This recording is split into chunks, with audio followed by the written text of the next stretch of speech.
If you feel like you are losing your grip, might suffer a trip or abandon ship, open a can of whatever you sip and join the fellowship. And welcome to Can You Hear Me Now?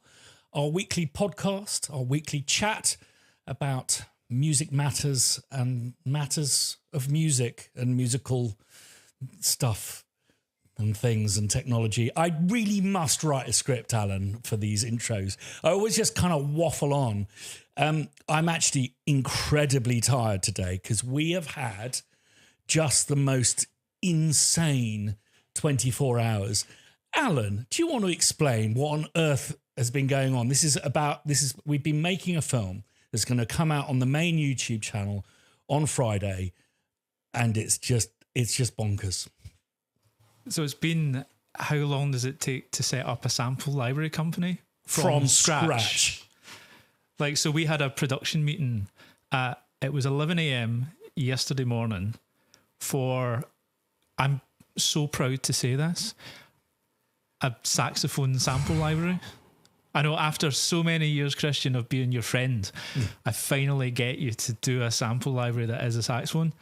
But it was setting up a company from scratch. So it was setting up, it was for me. And it was so coming up with like a name for the company, doing the sampling, like actually doing the recording for it, then you doing your magic with the samples. But then it was also creating the website, creating like the back end that would, because it's going to be a paid for library or a little, a token paid for kind of thing. And it was setting up the back end that would accept payment. Robbie and Jack doing some amazing kind of video work as well. It was just been an insane branding. Yeah, branding, all of that. Anna doing some phenomenal work. Yeah. With me as the kind of client. And it's just been so cool. It's been really surreal. It's been like super, super surreal over the last kind of, less than like 24 hours. Yeah. I mean, it's been nuts. And we did it. We got it up just at about, 4:30 today? Yeah. Yeah. We put it up and it's so cool. It's so really weird. You'll show the track count, but it's something nuts. Yeah. Should we switch on my... Yeah. So for someone who is basically... I've been very conscious on the YouTube channel not to kind of be horrible to other fellow music makers and stuff, but I've been pretty horrible about a particular instrument called the saxophone. And you told me that literally it was like the first time I met you. I was like, I don't like saxophones. Yeah. Actually, have you ever seen the video with Liam Gallagher talking about saxophone? No. He goes, they just creep me out. you see a saxophone come out, you always know some shit's going to go down. And he was talking about, he was recording an album and they said, let's use that saxophone because if we put it into a guitar amp and through this distortion pedal, it'll sound exactly like a guitar. And he goes, I've got a better idea. Why don't you plug a guitar into the guitar amp and make it sound like a guitar? But yeah, if we look at my screen, is my screen up? Okay. So for someone who doesn't like sax, just check out this icon and this number here. Still going. Still going. So we have a total of 998 sax tracks. None more sax. And does the library actually sound like a saxophone, Alan? No, I think that was the way to get it round you, was actually to have it not sound like a saxophone. I got to admit, we were laughing in the shed yesterday. I was getting lightheaded. Yes. Just the sheer amount, because it was like long notes for well over an hour. Yeah. Or just repeated phrases and stuff. I literally had to take a break every 10 minutes. Because it was baritone sax that we sampled. So it's a big bit of metal. Yeah, it's a big tube to blow through. And yeah, I was getting properly lightheaded. I was glad for lunch actually after we finished. Brilliant. But yeah, what an experience. And I'm glad, I'm slightly sorry we didn't get to 1,000. You Yes. know? But I mean, Yeah, to be fair, don't get any funny ideas. no, I mean, to be It'll fair, be like a wafer thin mint. Yeah, I'll explode. to be fair, the fact that I got you to record one saxophone or have one track of it, I'm going to take that as an absolute win. Absolutely. I might, if you just for you, Alan, I might actually just bounce down the 998 tracks all simultaneously. I also performed 3,284 edits as well. So if you've not subscribed to the main channel, or indeed if you haven't subscribed to this channel, now's the time to do so. I hope you're enjoying the change in tack with the content we're making. I've had a really big think about the channel, and I think it's safe to say that I've really got my mojo back, and I'm really, really enjoying the type of content that we're now making, and I think that's going to continue. I think it's also what I'm really proud of with this team is building an infrastructure. So if you go to thecrowhillcompany.com, our website, and go to the hub, accompanying our videos often are posts. And in those posts will be assets that you can download. One that I really particularly enjoyed and we'll return to in a minute is the video about MIDI. Sounds very boring, but actually there is a curious little quirk that I uncovered about MIDI and MIDI cables. God, I'm not selling it well, am I?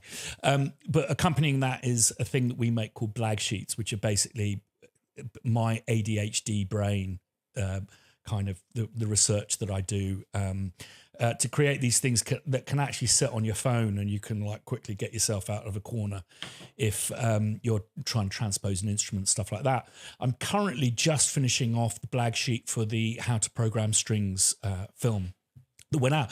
But the idea with this podcast is we'll put out these videos, we'll put posts up on the hub, put assets up, but also you know that we're here every Wednesday. So if there's any questions you want to ask directly, all you need to do is, if you're on the YouTube channel, is check the video description down below.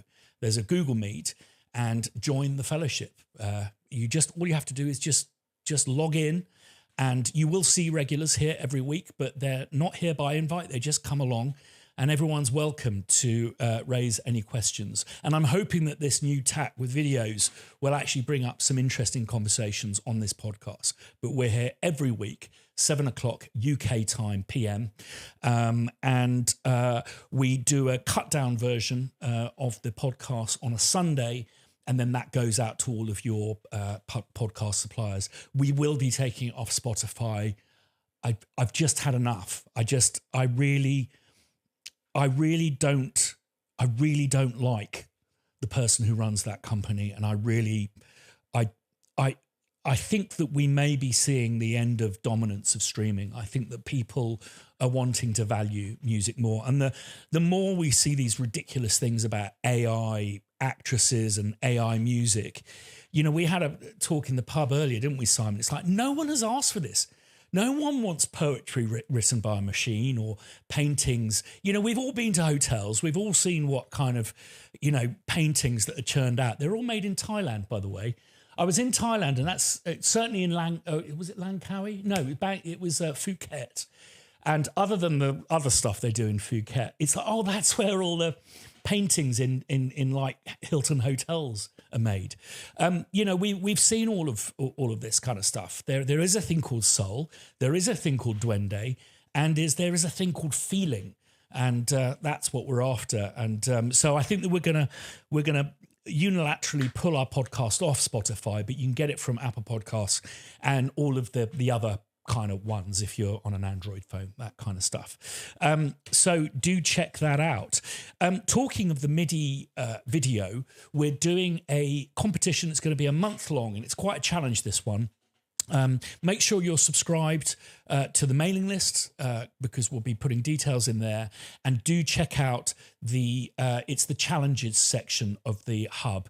There's a kind of temporary post up there at the moment, but all the details are going to go up. We've got a new submissions process, and I'm really excited about this one because basically the MIDI little mini doc that we made, the first 4 minutes is quite kind of good FACENT material, FACENT being factual entertainment. So what I'm going to do is film a short briefing of what we want. But basically, we're going to provide you with the video, but also with the dialogue. And you'll see that I'm speaking in 3 different locations where the microphone quality really differs. So what we'll be asking you to do is underscore that 4 minutes, observing the picture and the little changes in chapter that happen, this, that, and the other. I'm going to talk about what I don't like about the music that I put over it, i.e. the temp score.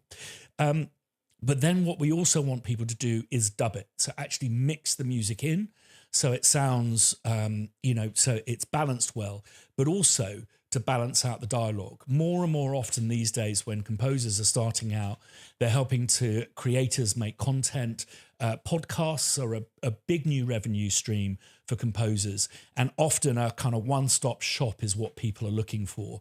So there's a bit of experience there, but also just actually practicing dubbing is a really good thing, because when you present stuff to clients, if you're working on a film, TV or computer game, you kind of have to do your own mini dubs anyway.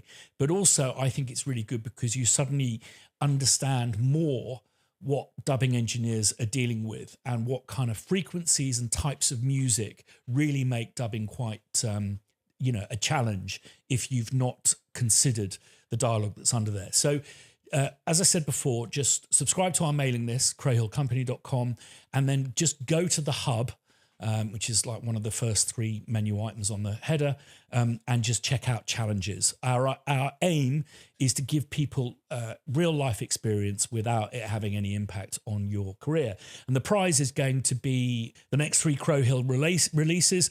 And also what we will do is provide you with a copy of the film with your composer credit at the front as a front card of the film, so that you can put that on your showreel. That'll be to the winner. It's going to be a month long. There'll be more details in the hub, and we'll talk about it again on this podcast next week.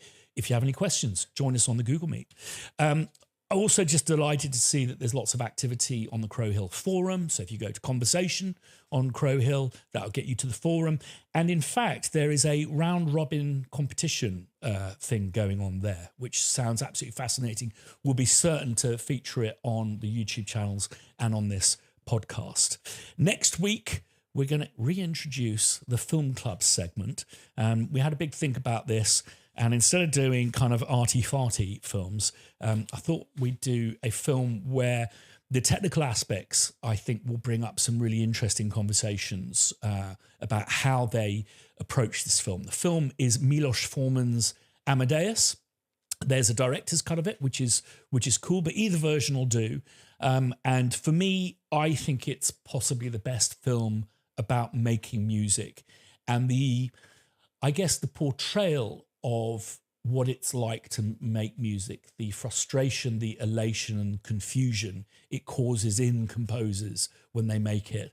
And also, I guess, it very much echoes how a lot of composers behave, which is unhealthily, in the sense of becoming quite obsessed about their work to the behest of their health.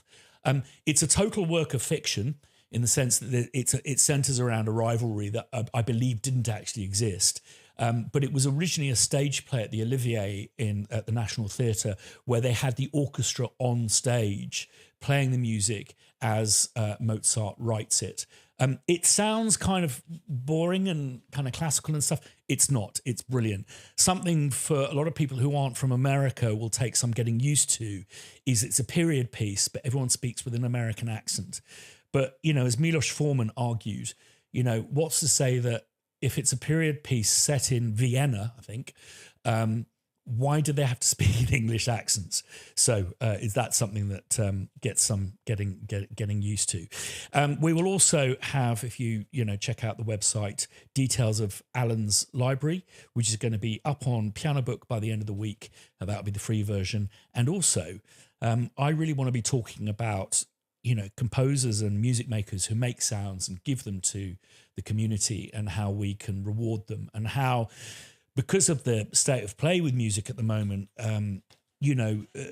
just small amounts of money can make a huge difference. And as a friend of mine was talking on Instagram today about streaming and how it's impacted on live musicians in particular, how we really culturally want to keep musicians being musicians.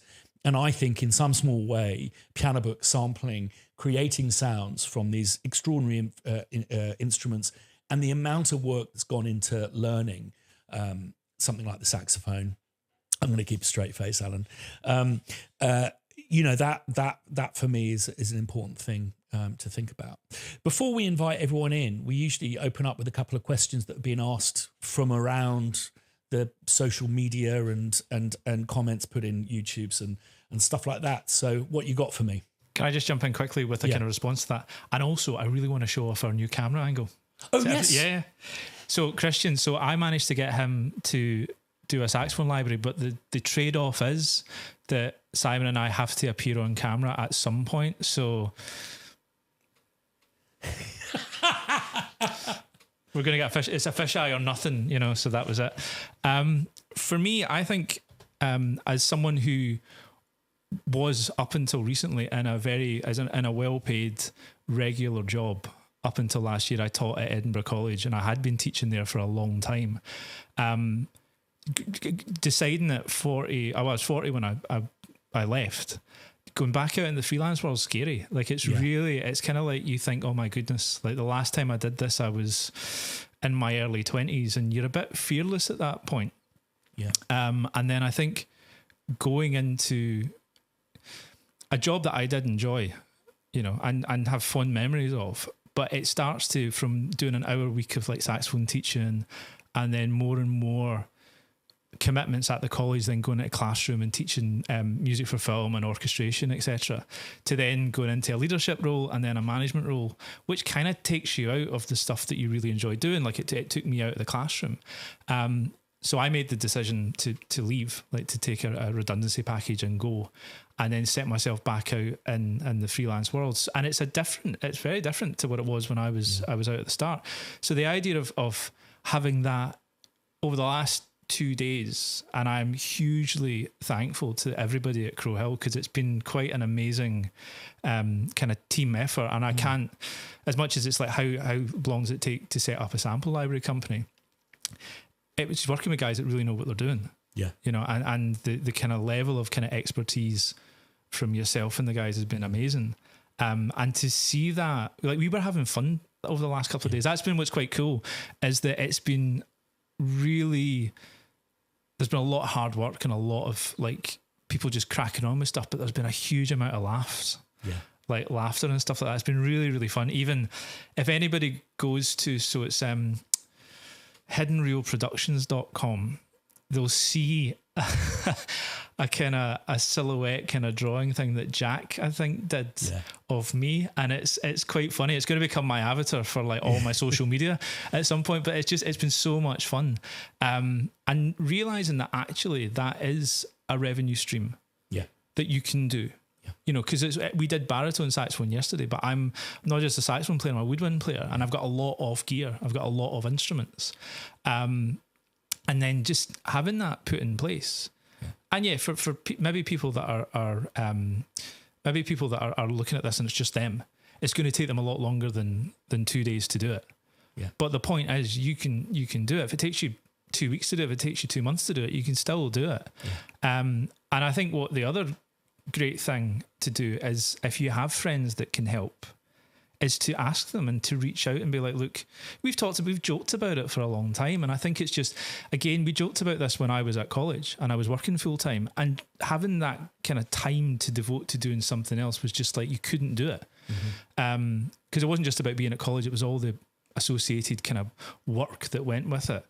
And then to have kind of cleared the decks back out in the kind of freelance world, being here doing the podcast, and then doing like starting to do other things, and then starting to kind of create your own sounds as well, or even just getting that shown on and kind of encouraged and influenced, like to see that as to how you would do it, and some of the ideas, like it sounds amazing. Like when you played me that today, it sounds really quite amazing. And yeah, it's so cool. And I think I definitely want to do more on Piano Book, and definitely want to do more of that stuff, because I've had a great couple of days. Great, yes. So as I say, anybody that's thinking about like taking that leap of doing something for Piano Book, go for it. I want to do more. And if you've got friends that can help you with graphics, or you've got friends that can help you with website design, just do it. Like, and there's no, I think as well, what's been brilliant about it is it's been because it's a team that did it. Mm-hmm. So you have that, you're not working in isolation, because I've maintained that musicians should not work in isolation. Yeah. We're not designed for it. Any creative really isn't designed to work on their own. So the idea that it's just been a really fun, surreal couple of days. Like, I'm absolutely knackered. Yeah, and I'm sure you, having listened to my baritone playing for the last 2 days solid, which I'll take it. Having tried to get you to do this fall in love with saxophones. I mean, I don't think I've got you there yet, but give it time. All I can say, Alan, is if you want to come back with your soprano sax, I'll just say one thing. Fuck off. Right off. Yeah. So, I mean, no, and it just echoes something that I've been trying to do for the last 20 years, which is just address this thing of why do we buy sounds from people who don't make music? Whereas actually the best sounds, I think, are made by people who make music, not least musicians. And the years and years of work that go into being able to play an instrument. And sure, sampling it's so often mistaken for kind of virtual instruments. We've not created a virtual sax. We've not taken your soul. We're not putting you out of work. We're just using that as a starting point to create something that doesn't sound like a synth, but doesn't sound like a sax either. So, questions. Question is, are you the type of guy that reads the review before you go and see a film, buy an album, or if you do, play like a video game? Mm-hmm. I don't read reviews to decide on whether I'm going to go to something or buy something, but I do look at the review pages for recommendations. And there's kind of reviewers that I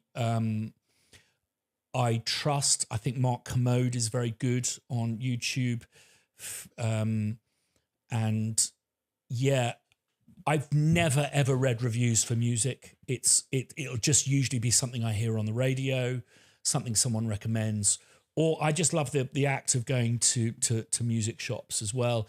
Or there'll be certain themes and threads that I'll be working through.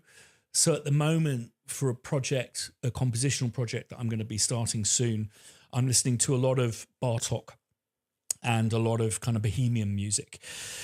So I'll go on a thread. And if there's a film I really want to see, I'll actively not watch the trailer. So the Paul Thomas Anderson that I saw this weekend, oh my Lord, what an absolute, that's a real treat. Go and see it in the cinema. It is, it's going to be studied in composition classes, how this this extraordinary lingua franca that P.T. Anderson has built, first with John Brion and now with Johnny Greenwood, of using the music to almost act like a kind of Greek choir over the top of sometimes quite mundane scenes, is just absolutely fantastic. And it's well worth a look. And Sean Penn, he's on the edge, man. He's very close to it being unacceptable amounts of acting, but it's on the edge. And so I'd really recommend seeing that. But I didn't watch the trailer. I didn't watch any of the reviews and stuff like that. And I think that's the best way to consume a film that has a narrative arc, to just really not know what you're going to see at all. And I've had, I think, some of my favourite filmic experiences has been like, I think it stems back to my dad taking me to the cinema. And I remember him taking me to see Amadeus, that film about Mozart. You fucking sure?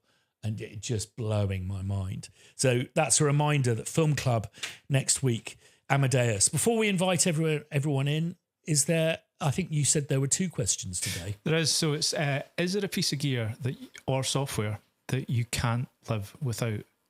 And also, is there a piece of gear or a piece of software that you wish you had never set eyes on? Oh, yeah. Okay. So a piece of gear that I couldn't live without is the Overstair. It's the only bit of kit that makes things sound like old records without it kind of trashing stuff. So that's the bit I would grab in a fire. I'll get back to you on the piece of kit that I wish I'd never bought. The piece of software I couldn't live without. I would have to say would be. I'm just thinking about music software. Okay, controversial. The piece of software I couldn't live without is EXS24, the sampler within Logic. I'm not going to call it Logic Sampler. They need to be more imaginative than that. The EXS24, it's just brilliantly simple and instantaneous, and feels like part of the kind of creative compositional process. The piece of software I wish I'd never been introduced to is Logic. The irony. So EXS24 is inside Logic, but Logic is just,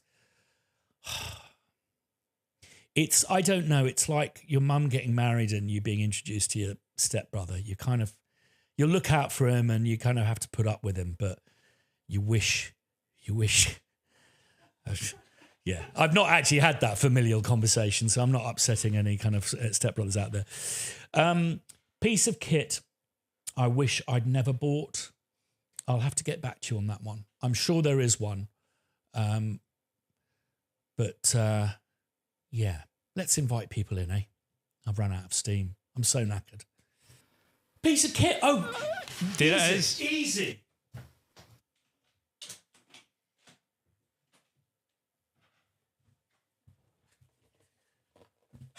This fucker. It's fucking chocolate teapot. It's got no fucking pan pots.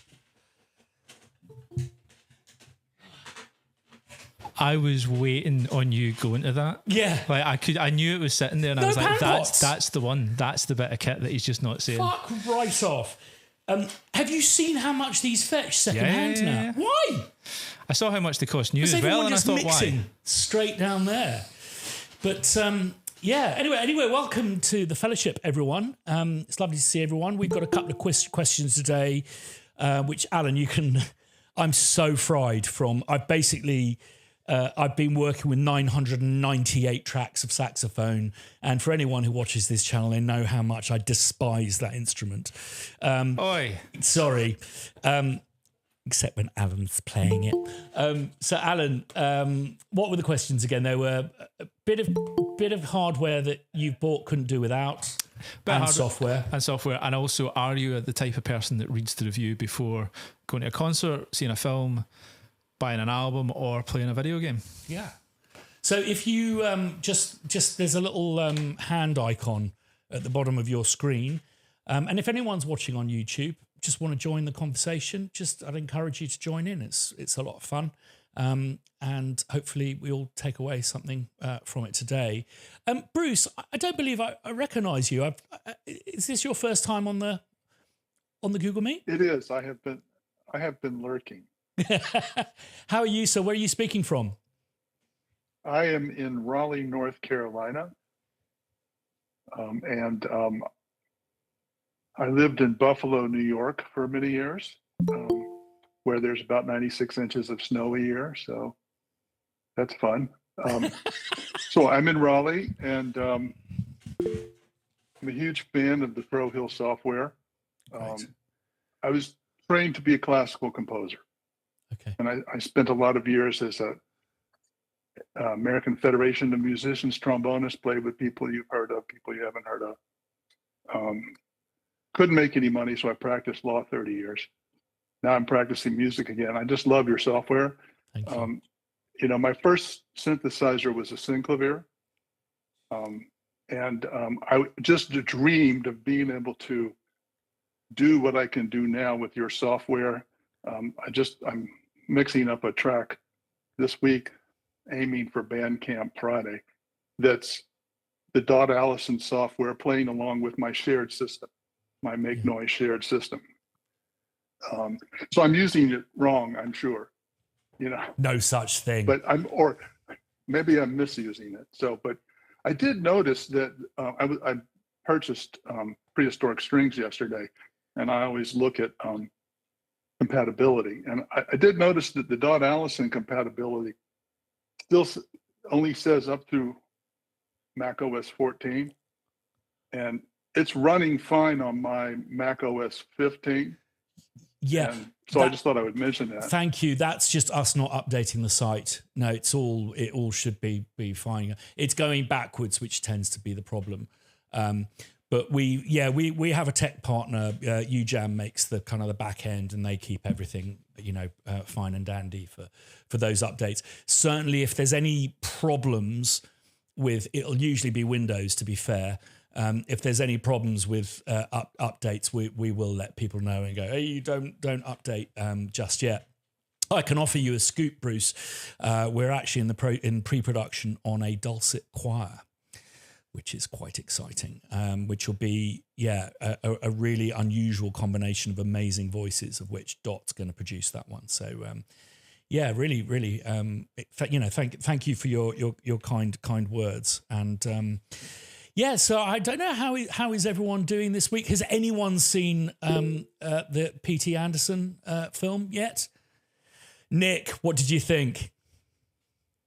His films just wrap me up in these blankets of like, he makes films for people that love film. Yeah. I don't like that. That's the vibe I get. He's like, check this out, you'll appreciate it. Like Licorice Pizza was that for me, especially. I was just like, just curled me up and hugged me with this warm feeling. Obviously, the new one is a lot more intense in subject matter, but the essence of just like film is just permeates through.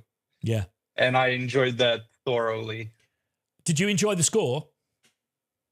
Yes, I did too. I like the bits when they go really loud. Yeah, like there's only two. They did not overuse it, which I appreciated, because they like if there's a gimmick in the score, sometimes it tends to be just kind of they go for it quite often.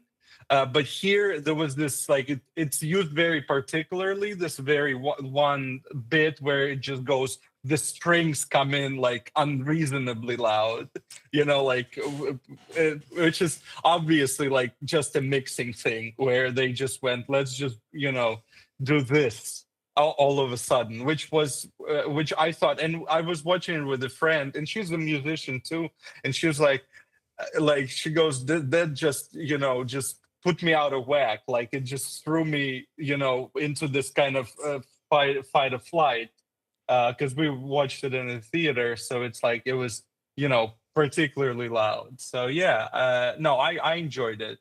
And I also I love that cue with the detuned guitar, where he's just like I could see him just going just turning it in and out of tune, and I thought that was just brilliant. Absolutely. Like it created that tension, which was just really weird and quirky at the same time. So that was cool. Yeah, and are you aware of how he did the piano and percussion? No, I'm not. No, it was all automated, so it's all. I can't. It's not servos. It's those the thing, but it's this old. Sorry, solenoids. Yeah, so the percussion is all performed by him, but via software. Okay. So it's like triggered by these machines that do kind of different rhythms, one on top of each other. Yeah. That, I mean, some of it felt like it was not performed necessarily by a live player, but even if it were, like the conceptually was really cool, because he was playing with rhythm a lot of the time rather than kind of thematic melodic stuff, and I appreciated that quite a bit. I just took part in the 48-hour film festival for like the 5th time, because my arm got twisted into it once again, and these good friends of mine were doing it in Shanghai, and they were like, let's do a one-shot film. Like they just wanted to do just a one-take kind of run through with and they managed to pull it off, and it came out absolutely tremendous. I do not know how we did not win, because it looked and sounded like way beyond what a 48-hour film festival should sound like and look like and stuff, like, because basically it's like a crew of people that do like a lot of TV commercial work for, you know, top brands and stuff like that. So like the picture looked insane, and they did this kind of tracking shot that's like 8 minutes long that goes into this monitor that's a film within a film and then transitions outward, blah blah blah. So anyway, it's like it came out absolutely wild. And so I was doing a little bit of that for tension, you know. I was doing these kind of things where, because you barely have any time, so I found some kind of loops that sort of looped on each other a little bit, and then played random piano over top of it. And then when we went to see this movie, I was like, oh, okay, so that's one way to create tension. I sort of stumbled upon myself, which turns out to be a valid approach to that too. So yeah. So the film we're talking about is One Battle After Another, I believe it's called. Mm-hmm. It's Paul Thomas Anderson with a performance, DiCaprio, but also just a performance by Sean Penn that is curious. Let's put it that way. It's a little like it's tense. yeah, broad, I would say. Yeah. But I'd be interested to hear if Charles gets to see it, if he feels that as a fellow actor, Sean Penn crosses the boundaries of reasonable. But no, an absolutely tremendous piece, and you know, for any film composers, I think it's great, and I do hope Johnny Greenwood gets the Oscar this year, because it is an incredible and very audacious work that I think. And that's not his first, great score by any means either. So I don't know if he's ever won an Oscar. I don't think so. I think he's won BAFTAs, but maybe not an Oscar yet. And they're saying that Paul Thomas Anderson's due one for this as well. But yes, I'm gonna leave you guys to it in terms of me being on the mic. But my piece of gear I'll throw in is Eventide Black Hole, and maybe a Procore Rat. Okay, if that's the thing. Yeah, there's a UAD plugin of that called Raw, and if you run it on synths, it's absolutely magnificent. Okay, I love an expensive podcast. Always can't, just got to make excuses. And Charles put up on the screen the There Will Be Blood. It's an amazing score, yeah, absolutely. And what an amazing film as well, There Will Be Blood. It really I love hearing other directors talk about There Will Be Blood, going, yeah, man, that put us back on our toes. And that's what I love about, watching a film that takes the art form forward. And I think he very much did that with this particular film. So we're talking about gear that you couldn't do without, and gear that you wish you'd never bought or were never introduced to, and the same with software. And also, if you look at reviews as before, or trailers before seeing films and stuff, if anyone's got any contributors, there's a little hand there. Adam, how are you doing, sir? Good afternoon.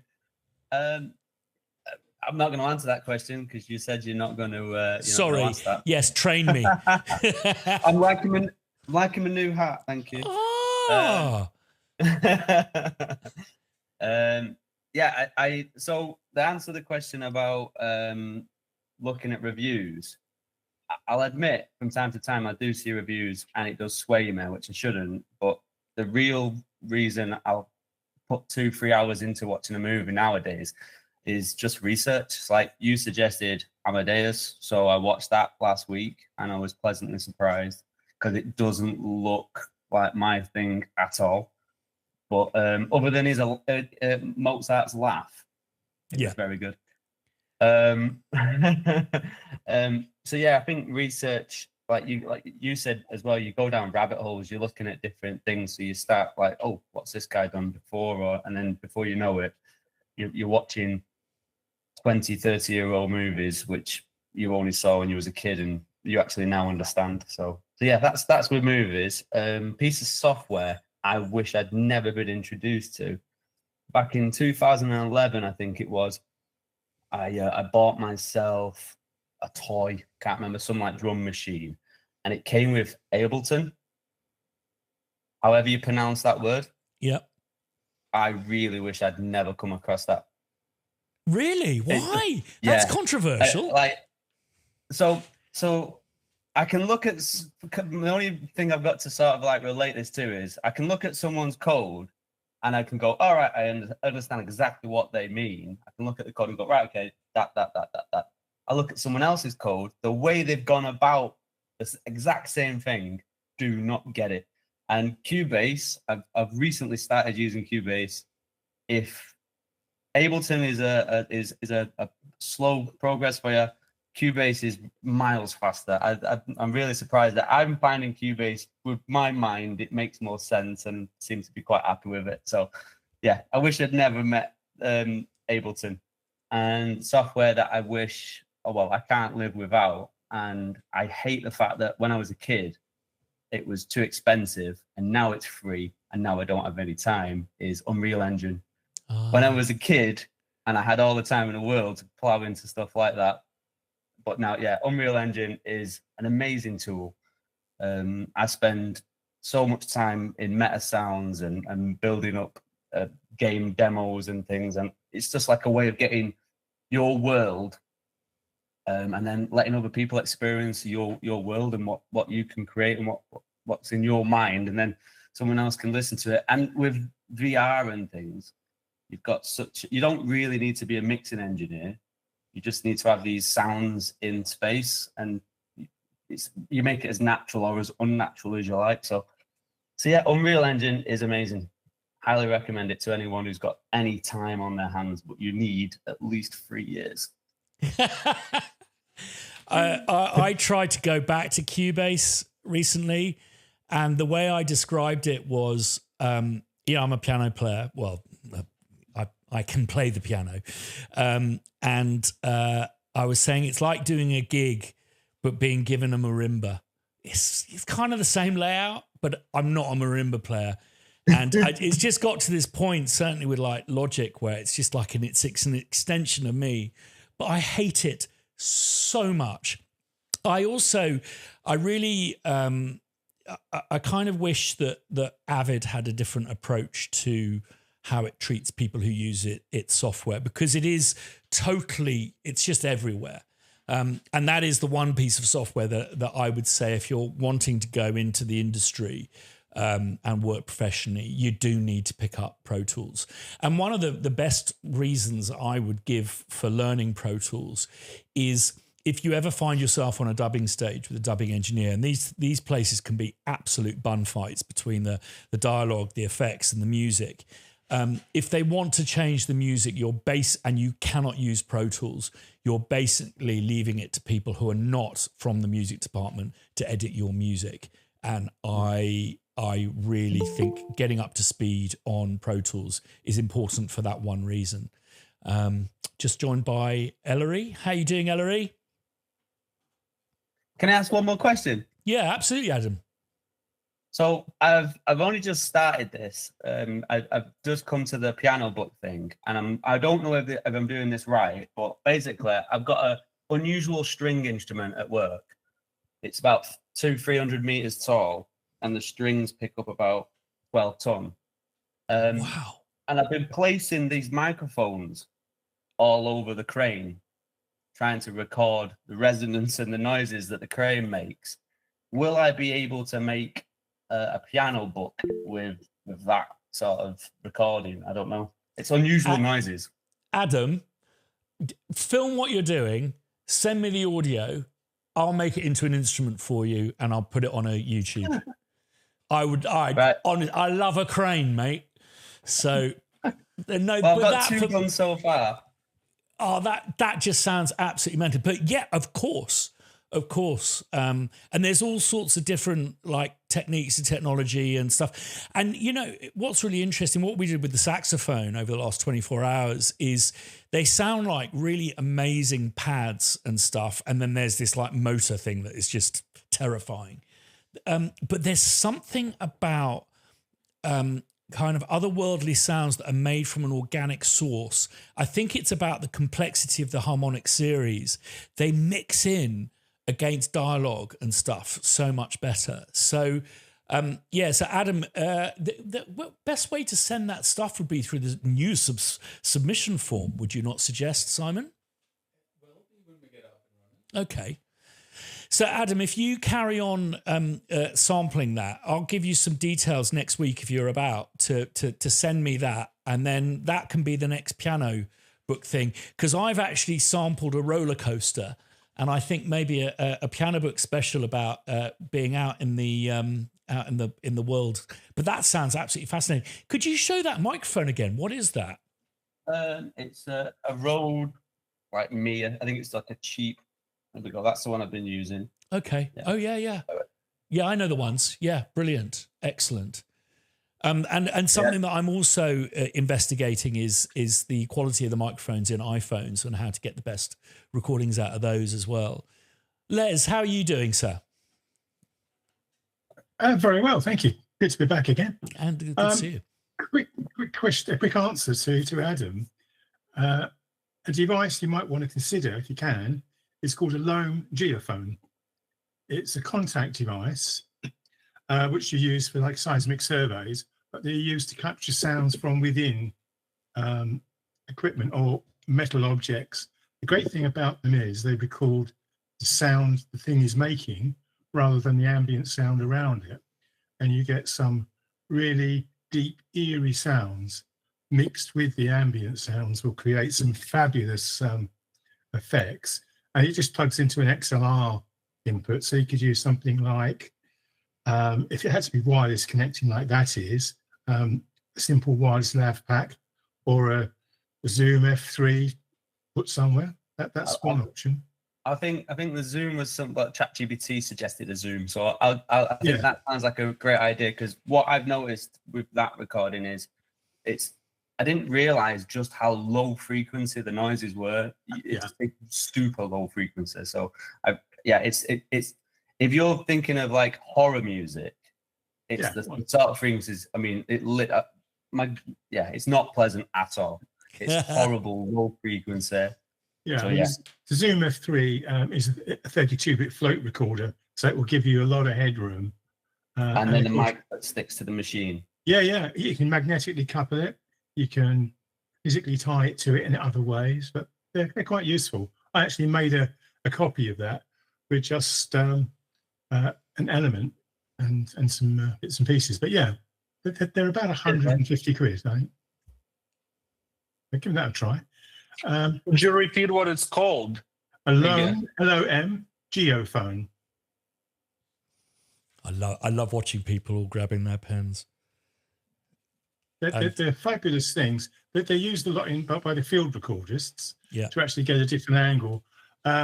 People like the guy Dvorak, who does a lot of the horror film soundtracks and field recording. And Foley artists use them, that kind of thing. They're quite useful. But a quick answer to the first question about things I couldn't do without: Zoom F3 and an Olympus field recorder. Yeah.